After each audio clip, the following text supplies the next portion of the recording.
आगे हम देखते हैं 11 तक हम लोगों ने देख लिया था। आगे देखते हैं। इष्टान भोगान हे वो देवा दास्यन्ते यज्ञ भाविता तैर्दत्तान प्रदया प्रदायेभ्यो यो भुंक्ति तेन एव सः। करें कि यज्ञ से पुष्ट हुए देवता जो हैं वह भी तुम लोगों को बिना कहे ही इष्टान भोगान दास्यन्ते, जो अपेक्षित है भोग वह देंगे। तैः दत्तान एभ्यः अप्रदाय यः भुंक्ते सः तेन एव। करें जो कि उनको देना जो भोग करता है वह स्तेन है, अर्थात चूड़ है वह।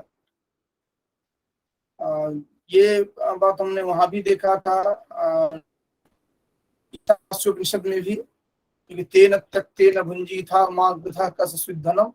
यहाँ भी ये दिया जा रहा है कि ये वहां पर केवल था जो कि आपस में आप भोग पूर्वक रहिए, लेकिन यहाँ पर दिया जा रहा है कि आप अनिवार्यतया ईश्वर को तृप्त करके आप ग्रहण करें, भोग करें, ये चीज दिया गया है। मतलब आपका जो कर्तव्य है वो कर्तव्य जो करते हैं उससे ईश्वर प्रसन्न होते हैं और ईश्वर जो है वह आपके इष्ट को स्वयमेव देते हैं। देखिए कल हम चर्चा कर रहे थे जो कि ज्ञान की चर्चा हमने द्वितीय अध्याय में की थी, कर्म की चर्चा चल रही थी। अब यहाँ पर आकर के कथनचित भक्ति की चर्चा प्रारंभ हो रही है। भक्ति का हिंट्स मिल रहा है, क्योंकि यदि केवल आप कर्म पर ही टिके हुए हैं तो फिर आपको देवता को संतुष्ट करने की क्या आवश्यकता है, और देवता किस तरह से आपको इष्ट भोग जो है वो दे पाएंगे, क्योंकि आप जो कर्तव्य करेंगे उसी का फल प्राप्त होगा, तो देवता किस तरह से कर पाएंगे। तो यहाँ तीनों का जो हमने कहा था मंजुल, ये मंजुल प्रयोग जो है ये यहाँ पर देखने के लिए मिलता है कि आपका ज्ञान, आपका कर्म, आपकी, ये तीनों ही आपके लिए उपादेय होता है। कोई भी कार्य करिए आप, ज्ञान, कर्म और भक्ति, उसके प्रति आपका मान लीजिए आप कोई कॉम्पिटिटिव एग्जाम्स के लिए ही है तो आप उसके लिए आपका ज्ञान जो है अर्थात जो विषय वस्तु का ग्रहण करना है, बोध होना चाहिए, वो अपेक्षित आपका होता ही है। कर्म उसके अनुरूप आप निरंतर अभ्यास आदि में लगे ही होते हैं। इसके साथ साथ आपकी भक्ति होती है। भक्ति यहाँ पर ईश्वर के संदर्भ में न भी रहे तो आपकी भक्ति किस संदर्भ में होती है, जो आपका लक्ष्य है उस लक्ष्य के प्रति आपका डेडिकेशन होता है, समर्पण होता है। और यही भक्ति के रूप में आप देखते हैं कि आप समदम उपर तितिक्षा श्रद्धा समाधान की बात जो करते हैं, इस श्रद्धा की बात जो की गई है वही है, क्योंकि जो आपका लक्ष्य है, जो आपको गुरु उपदेश वाक्य जो वहां पर कहा गया है और यहाँ पर जो जिस तरह से आपका लक्ष्य का जो मार्ग निर्धारण आप करते हैं उस पर आपका अनिवार्य रूप से होना चाहिए विश्वास। अगर आप उस पर नहीं है तो फिर उसका कोई महत्व नहीं होगा। मैं यहाँ पर चर्चा करता हूँ कि हम कुछ लोग जो है महत्वपूर्ण है इसको तैयार कर लीजिएगा, आप यार ये ऐसे ही कहते हैं, तो सब श्लोक को ऐसे ही कह देते हैं कि महत्वपूर्ण है। अगर आपको उस पर विश्वास ही नहीं होगा तो फिर श्रद्धा ही नहीं है आपको, तो फिर उसका फल आपको कहाँ से मिल पाएगा। क्योंकि आपको ज्ञान भी है, आप कर्म भी कर रहे हैं, लेकिन अगर मैं कह रहा हूँ जो कि ये आपके लिए महत्वपूर्ण है तो अनिवार्य रूप से मैं अपने अनुभव के आधार पर कह रहा हूँ, तो ये बात आपको ध्यान रखना चाहिए। तो इसी तरह यहाँ पर ये कह रहे हैं जो कि यहाँ पर ज्ञान, कर्म और भक्ति, इन तीनों का मंजुल प्रयोग यहाँ पर दिखाया गया है और आपको ये ध्यान रखना पड़ेगा। यज्ञशिष्टाशिनः सन्तो मुच्यन्ते सर्वकृत विषये मुञ्जते ते त्वघं पापा ये पचंत्यात्मकारणात् करें यज्ञ शिष्टाशिन, करें यज्ञ से जो बचा हुआ है उससे, अर्थात यज्ञ शेष जो है उसका अनुभव करने वाला जो है, ताकि यहाँ पर शाब्दिक अर्थ तो दिया गया है भोजन करने वाला, यज्ञ से अवशिष्ट जो है उसका भोजन करने वाला, ये दिया गया है। लेकिन वस्तुतः यहाँ पर अर्थ यह है कि जो आप कर्तव्य कर रहे हैं उससे उस यज्ञ से जो है उसका अनुभव करने वाले जो होते हैं, अर्थात जो व्यक्ति हैं, श्रेष्ठ मनुष्य हैं, संतः सर्व किल विषय ही मुच्यन्ते, वो हर प्रकार के जो किल्विश कहा गया है पाप को, जो इस तरह का कारण जो अनुचित कर्म का जो प्रतिफल है ये आप कह सकते हैं, उससे मुक्त हो जाते हैं। ये आत्मकारणात् पचन्ति ते पापा अघम भुंजते, और कह रहे हैं कि जो अपने लिए ही केवल करते हैं, अपने लिए ही जो करते हैं वह पाप, वो क्या कहे जाते हैं, वह पापी कहे जाते हैं, वो पाप का ही भक्षण कर रहे हैं। अर्थात जो भी आप आगे चल करके देखेंगे बहुत विस्तार पूर्वक आएंगे, क्योंकि आप जानते हैं क्योंकि संपूर्ण सृष्टि की कल्पना अगर हम करते हैं तो वहां पर जो महत्व है वहां वो भी बहुत महत्वपूर्ण होगा, ये हम आगे अभी देखेंगे। तो यहाँ पर जो बात आ रही है वह कर्म के साथ भक्ति पर जो ये टिक रहा है वो ये है कि आदि जो रहे हैं ब्रह्मा, उन्होंने जो प्रारंभ करवाया था वह इसलिए दिया था जो कि आप स्वयं के लिए साथ साथ समस्त संसार के हित के लिए आप कार्य करें। आप स्वयं के लिए करते हैं, अपने परिवार के लिए करते हैं, अपने समाज के लिए करते हैं, राष्ट्र के लिए करते हैं, विश्व के लिए करते हैं। तो जब आप जितना आपका बृहत्तर आपका रहता है उतना ही आपको शांति प्राप्त होती है, उतना ही आपको बेहतर स्थिति प्राप्त होती है। तो ये चीज एक महत्वपूर्ण हो जाता है। और हालांकि हम अब क्या देखते हैं कि वर्तमान में लोग इतना परेशान क्यों होते हैं, क्योंकि वो अपने तक पूरा जितनी भी समस्याएं आ रही है उसके मूल में अगर जाइए आप तो केवल स्वत्व को जो महत्व दिया जा रहा है ये केवल समस्या का जड़ है। आप होते थे संयुक्त परिवार में होते थे, हाँ वहां उसकी अपनी मर्यादा थी, वो अलग बात है, और आप अकेले होते हैं तो उसकी स्वच्छंदता अलग होती है। लेकिन अगर आत्मिक शांति की बात की जाए तो वो वहां पर आप देखते हैं, आप अगर गांव में होते हैं तो आप अपने समाज के साथ होते हैं, तो वहां पर अलग स्थिति देखते हैं। हालांकि समाज की भी स्थिति पूरी बदल गई है, जैसे आपकी स्थिति बदली है वैसे समाज की पूरी की स्थिति बदल गई है, पर आप समाज को दोषी मानते हैं और समाज जो है वह आपको समाज के रूप में दोषी मानता है, और पारस्परिक दोषारोपण करते हुए एक दूसरे के प्रति दुखी होते हैं।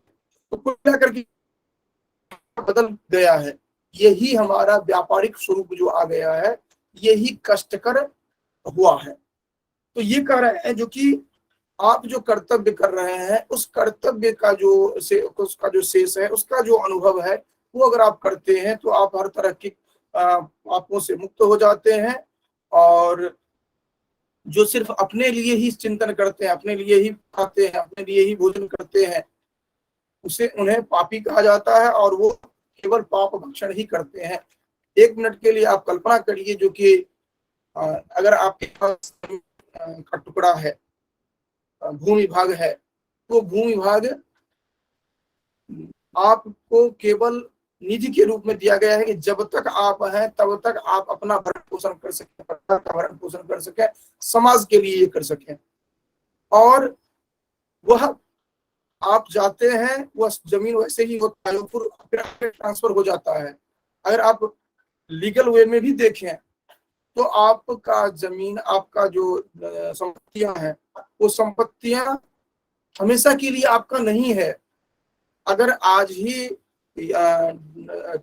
कुछ वहां पर परिलब्धि होती है तो सरकार आपको अल्टीमेटम के साथ आपको खाली करने के लिए तुरंत बोल सकता है। तो ये जो ये हायर लेवल में भी है, अन्य तरह से भी हमेशा से रही है। तो ये जो बात आप कह रहे हैं, आपका कुछ नहीं है, आपको केवल दिया गया है जो कि आप अपना भरण पोषण करें और परिवार का भरण पोषण करें। और यही कारण है कि आप देखते थे जो कि गांव घर में जो भी उपजाया जाता था, जो भी कुछ होता था, वह ईश्वर के को समर्पित किया जाता था, समाज के लोगों को समर्पित किया जाता था, और देखते थे जो कि वो अधिक से अधिक प्रमाण में फलता भी था। बहुत सारी बातें हैं जिसको कि आप जोड़ करके चिंतन कर सकते हैं, समझ सकते हैं, देख सकते हैं, और कैसे हम शांति की मार्ग में जाएं, कैसे हम अपने आप को हमेशा प्रफुल्लित रखें, उसके लिए ये सभी मार्ग हैं। क्योंकि देखिए हम जब बार बार कह रहे हैं कि शांति के लिए, तो शांति की जरूरत क्या है? शांति की जरूरत है जो कि आपको और अधिक ऊर्जावान बनाए रखने के लिए। आप जितना चित्त आपका स्थिर होगा, जितना आप बेहतर तरीके से चिंतन करेंगे, जितना आप प्रसन्न रहेंगे, उतना आप बेहतर काम कर पाएंगे, बेहतर आप सोच पाएंगे, बेहतर शोध कर पाएंगे, बेहतर राष्ट्र के लिए आप योगदान दे पाएंगे। हम शांति की बात कर रहे हैं ये इसलिए नहीं कि आप हिमालय में जाकर के आप में जाकर के आप अपना योगदान करेंगे, इसके लिए नहीं कहा जा रहा है।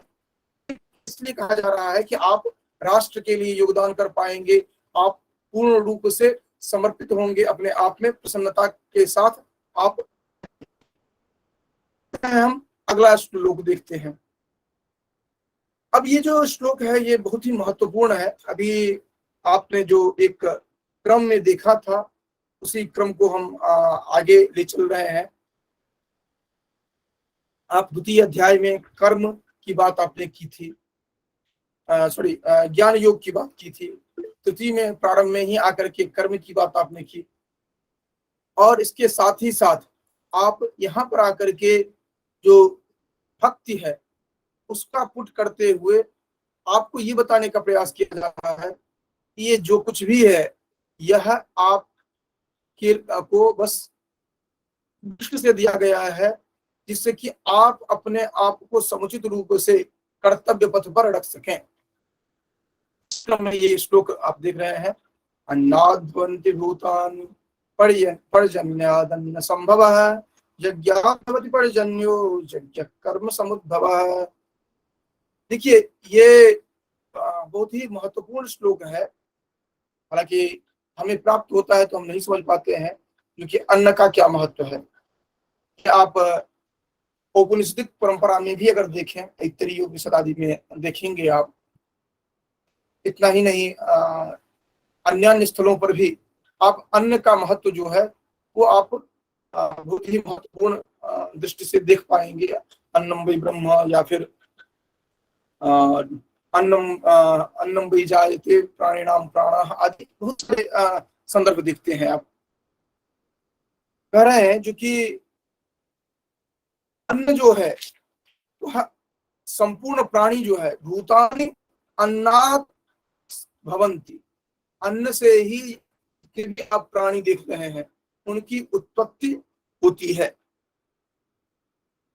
अन्न संभव पर्जन्यात्, और अन्न किससे संभव हो पाता है? पर्जन्य से। पर्जन्य अर्थात बारिश जो होती है उससे। और पर्जन्य जो होता है वो किससे होता है? यज्ञ, जो आपने अभी कर्तव्य की बात की थी, यज्ञ का अभिप्राय वहां पर है कर्तव्य, जो आपका कर्तव्य है उससे। हालांकि यज्ञ को मैंने फिर कहा जो कि हम एक सीमित रूप में रख लेते हैं, जो कि आप अग्नि स्थापन आदि जो करते हैं उसको आप यज्ञ के रूप में केवल रख लेते हैं, और उतने तक ही सीमित नहीं है। आपका जो कर्तव्य है वो कर्तव्य को यहाँ पर बताया गया है। और ये पर्जन्य की बात जो की गई है, अन्न के लिए आवश्यक है जो कि समय से वर्षण हो, और इसके लिए आप वैदिक परंपरा वैदिक मंत्रों में भी देखते हैं जो कि निकामे न पर्जन्यो वर्षतु फलवत्यो न ओखदय पच्यंताम। ये जो देखते हैं ये आप शुक्ल यजुर्वेद में भी आप देखते हैं। इसके साथ साथ आप इसमें उपनिषद जो है, उपनिषद औपनिषदिक ट्रेडिशन में भी देखते हैं, कठोपनिषद में सस्ते में मरते, हालांकि वो दूसरे संदर्भ में प्रयोग किया गया है, लेकिन वहां भी चर्चा की गई है। आप लौकिक साहित्य देखें तो यहाँ पर किरातार्जुनीयम में आपने अदेव भूमि मातृका की बात की थी, क्योंकि दुर्योधन हर तरह से जल की व्यवस्था कर दिया है, ताकि अगर बारिश समय पर अगर नहीं भी हो तो भी अन्न संभव हो सके। तो ये, लेकिन वह वैकल्पिक व्यवस्था है। आज भी आप देखते हैं ट्यूबवेल हो या अन्य के माध्यम से व्यवस्था हो जाती है। लेकिन अगर कहा जाए जो कि प्रबंधन की बात की कही जाए कृषि के संदर्भ में, तो वह अनिवार्य रूप से वर्षण जो है, वर्षण से ही संभव है। ऐसा नहीं है कि आप किसी अन्य तरह से व्यवस्था कर लिए, ठीक है, आप ट्यूबवेल से आप कर लेंगे, लेकिन बहुत सारे ऐसे भी जगह हैं, आप अन्य जगह को छोड़ दीजिए, जहां पर आप देखते हैं सबसे अधिक बाढ़ की बात करते हैं, जिस प्रदेश से हम लोग आते हैं, बिहार से, वहीं पर कि जहां मैं पहले था, राजगीर जगह है जहां पर हम नालंदा यूनिवर्सिटी जो है, वह एरिया जो है वहां पर भूजल जो है, अर्थात भूजल स्तर जो है वो अत्यंत कम है।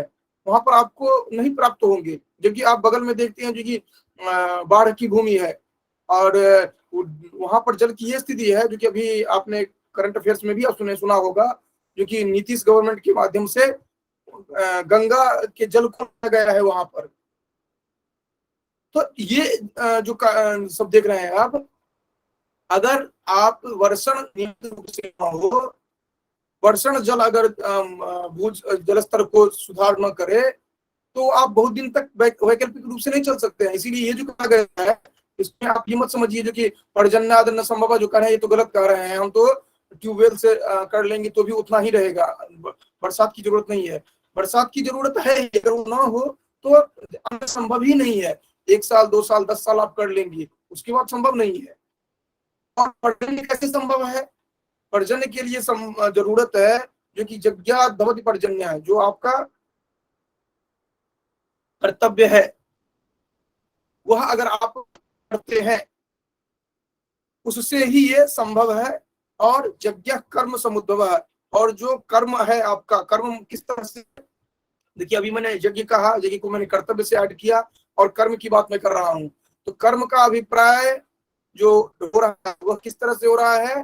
पहले आपने देखा था किस कर्म की बात की जा रही है, उस कर्म, उस युक्त कर्म जो है उसकी बात की जा रही है, किसी भी कर्म की बात नहीं है यहाँ पर, क्योंकि उस बुद्धि विवेक से युक्त जो कर्म है, जो आपके जो आप व्यक्ति विशेष के लिए विशेष कर्तव्य निर्धारण किया गया है, अगर आप उसको ध्यान देते हैं तभी जा करके कर्तव्य है, क्योंकि एक चेन बना हुआ है, उसी चेन के आधार पर आप कार्य कर पाते हैं। तो ये आप आज के समय में एक बहुत ही अच्छा टॉपिक इंट्रोड्यूस हुआ है इंटरडिसिप्लिनरी के क्षेत्र में, वैदिक इकोलॉजी। तो वैदिक इकोलॉजी से संदर्भित ये श्लोक बहुत ही महत्वपूर्ण है, ये आप ध्यान में रखेंगे, क्योंकि जब भी आप वैदिक इकोलॉजी की बात करते हैं तो इस तरह से आप सिस्टमेटिकली आप पर्यावरण की का संरक्षण कर सकते हैं, कैसे आप देख सकते हैं, कैसे प्रबंधन कर सकते हैं, उस संदर्भ में ये श्लोक आपके लिए बहुत ही उपादेय होगा जब कभी आप अध्ययन करते हैं, शोध करते हैं या देखते हैं तो उस संदर्भ में। तो ये आप ध्यान में रखेंगे। तो अन्नादवन्ति भूतानि पर्जन्यादन्न संभवः, यज्ञादवति पर्जन्यो यज्ञ कर्म समुद्भवः। और कर्म किस तरह से है? कर्म ब्रह्मोद्भवम विद्धि ब्रह्माक्षर समुद्भवम, तस्मात् सर्वगतम ब्रह्म नित्यम यज्ञे प्रतिष्ठितम। करे, और कर्म जो होता है वो किससे उत्पन्न हुआ है? वो ब्रह्म से उत्पन्न हुआ। और यहाँ पर ब्रह्म को जब चर्चा करना प्रारंभ करते हैं तो इसका व्याख्यान वेद से किया जाता है, क्योंकि हमारे पास अनादि रूप में अगर कहा जाए कोई ग्रंथ है, कोई निधि है, तो वह वेद है। और वेद को आप पुनः ज्ञान से आप, कर्म ब्रह्मोद्भवम विद्धि, ये कर्म जो है वह वेद से उत्पन्न हुआ है, अर्थात जो हमारे पास जो दिया गया है, क्योंकि उससे पूर्व हमारे पास कोई उपलब्ध इस तरह का नहीं है जो हमें नियमित करे, जो हमें कहे जो कि आपका कर्तव्य ये है, आप इस तरह से कार्य करिए इसका।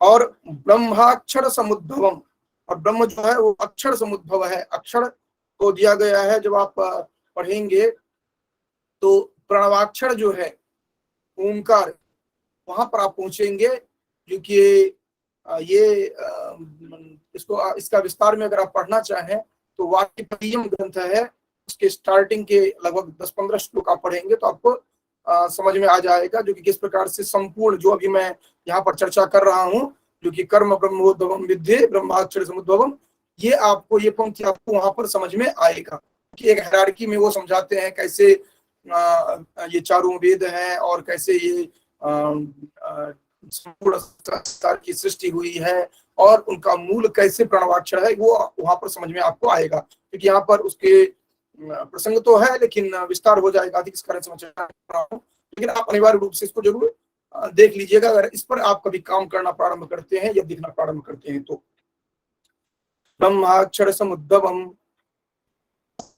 ब्रह्म नित्यम यज्ञे प्रतिष्ठितम, इसीलिए जो सुप्रीम रियलिटी है जिसको आप अल्टीमेट गॉड कहते हैं, उसी के रूप में आप ब्रह्म को समझ सकते हैं, क्योंकि तस्मात् सर्वगतम ब्रह्म, ये सभी ब्रह्ममय है। और जो यज्ञ में कर्तव्य कर्म, फिर आपको मैं बता रहा हूं बार बार, यज्ञ का अभिप्राय है कर्तव्य कर्म, और ये आप साधक संजीवनी जो है वहां भी देख सकते हैं। इसके साथ साथ आप सांकर भाष्य भी पढ़े, ये यहाँ कहीं भी आप देखेंगे ये यज्ञ को आप निष्काम कर्म जो है, आपका कर्तव्य जो है, इसको इसके अनुरूप आप देख सकते हैं। तो आप कुल मिलाकर के आपने क्या देखा, ये अन्नात् भवन्ति भूतानि, ये आपने देखा जो कि ये प्राणी जो है वो अन्न के कारण ही संभव है। अन्य संभव, जितने भी समस्त खाद्य पदार्थ सामग्री आदि जो कुछ भी देखते हैं आप, वो पर्जन्य से ही संभव है, क्योंकि पर्जन्य के बिना, उसके साथ साथ और भी बहुत कुछ है, मेरा मिट्टी के थोड़ी होगा, लेकिन पर्जन्य मुख्य है। उसके बाद यज्ञात् भवति पर्जन्य है, यहाँ पर जो आहुति है अर्थात देने, ये जो यज्ञ जो है यह आहुति से संदर्भित है, जो कुछ आप देते हैं, और देते हैं अभिप्राय क्या हो गया, क्योंकि जो आपका कर्तव्य है, कर्तव्य कर्म का उपलक्षक है, ये आप ध्यान में रखेंगे, ठीक है। और हाँ,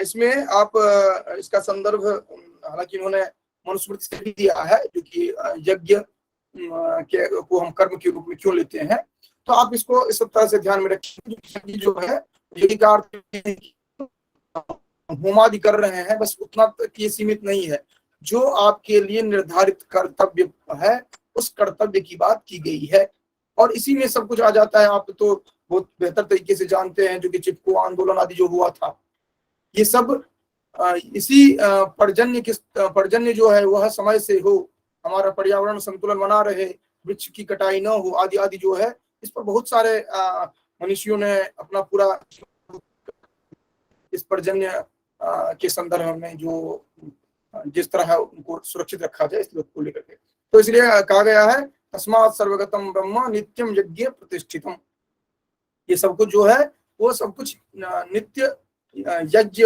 जो है, जो आपका कर्तव्य है, उस कर्तव्य में ही ये सब निर्धारित है, इस हिसाब से आपको ध्यान में रखना चाहिए। अगला श्लोक देखते हैं हम, एवं प्रवर्तितं चक्रम नानुवर्तयति हजः अघायुरिंद्रिया रामो मोहं पार्थ स जीवते। करें एवं इस प्रकार से, यह अर्थात इस प्रकार से जो मनुष्य, एवं